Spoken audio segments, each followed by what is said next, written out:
বৈষম্যবিরোধী ছাত্র আন্দোলনের এক দফা এক দাবি অর্জনকে প্রশ্নবিদ্ধ করতে সন্ত্রাসীরা দেশব্যাপী ভাঙচুর করেছে নানা শিল্পকর্ম ও স্থাপনা। স্কাল্পচার ভেঙে ফেলবা, কত পুরানো শশী লজের যে ইয়েটা ভেঙে ফেলা, এটা তো একটা হেরিটেজ। মানে এইটা আর কোথা থেকে আমরা পাবো? বা 32 নম্বরটা তো কোনো একটা দলের অফিস বা কিছু না, সেটা তো একটা মিউজিয়াম, তো সেইটা তো ধ্বংস হতে পারে না। চলমান আন্দোলনে শেখ হাসিনা সরকারের পতনের দিনই পুড়িয়ে দেওয়া হয়েছে দেশের জনপ্রিয় সঙ্গীতের দল জলের গানের প্রধান গায়ক রাহুল আনন্দের বাড়ি। আমাদের রাহুল দাদার বাড়ি, তার ছোটবেলা সে কষ্টের করে যে যন্ত্রপাতিগুলো সে বানিয়েছে, এগুলো একদম আগুনে পুড়ে একদম ছাই করে দিয়েছে এবং সে এক কাপড়ে বাসা থেকে বের হয়েছে। এরকম দেশ তো আমরা চাই না যে আমাদের উপরেই, আমাদের যন্ত্রপাতির উপরে হামলা করবে। এটা কোন দেশ? এটা আমি চাই না। বুধবার বিকেলে রাজধানীর শিল্পকলা একাডেমির জাতীয় নাট্যশালার সামনে বিক্ষুব্ধ থিয়েটার কর্মীদের ব্যানারে আয়োজিত এক প্রতিবাদ সমাবেশে একাত্মতা প্রকাশ করেছেন দেশের জনপ্রিয় নির্মাতা সহ অভিনেতা অভিনেত্রী ও শোবিজের একঝাঁক পরিচিত মুখ। প্রিয় নম্বর সেট করে বিকাশে সেন্ড মানি করুন ফ্রি। এ সময় আয়োজকদের মধ্যে প্রাচ্যনাটের দলপ্রধান আজাদ আবুল কালাম বলেন, এটাকে যদি আমরা বলে থাকি একটা বিজয় আর কি, বিজয়ের যে বিজয় ধরে রাখা সবচেয়ে বেশি ইম্পর্টেন্ট, সবচেয়ে বেশি গুরুত্বপূর্ণ।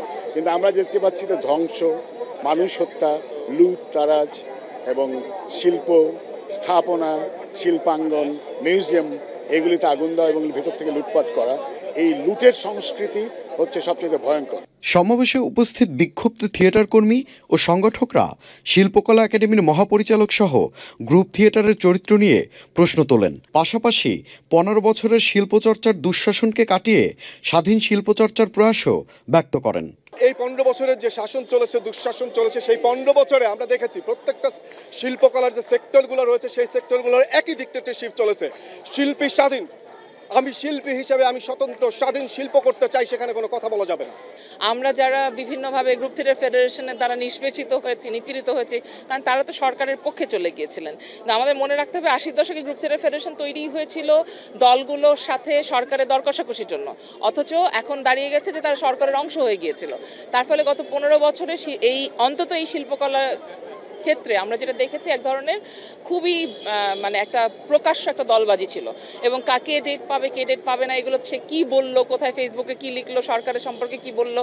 আমার কথা হচ্ছে গণতান্ত্রিক দেশে সরকারকে সরকারের ব্যাপারে, সরকারের কোনো পলিসির ব্যাপারে বিরুদ্ধাচরণ করার অধিকার সবার আছে। প্রতিবাদ সমাবেশে ছাত্র আন্দোলন অর্জনের ভূয়সী প্রশংসা করার পাশাপাশি দেশের আইন শৃঙ্খলা রক্ষায় খুব দ্রুত অন্তর্বর্তীকালীন সরকার গঠনেরও আহ্বান জানানো হয়। Tanfir Limon, channel I.